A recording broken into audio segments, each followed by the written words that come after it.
Do you know easy ways to study vocabulary words?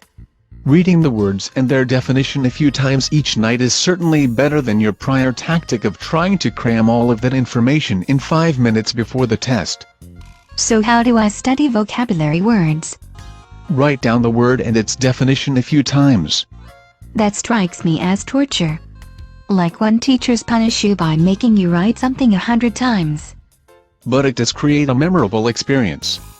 Writing something a dozen times will help etch it into your brain. I could type it faster. Studies have found that the process of reading it and then writing it, especially if you write it summarized or in your own words, improves retention. When you have to think about it, it is more likely to stay in your brain. That reminds me of homework. That is probably why they assigned homework in the first place. Repetition improves retention. The hard part is that vocabulary is linked to reading comprehension. Rarely do they ask you to match words to definition but write it out or recognize it in a different sentence. That's where writing it in your own words helps you understand the idea in all its forms. It is a pity I can't have vocabulary bees the way we did spelling bees when I was a kid.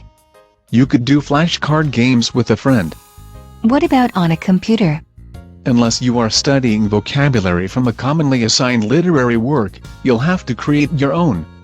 I don't have to create that flash game on top of everything else. Write it down on index cards. You're making this hard. At least with index cards and drilling, you only have to write each word and its definition once.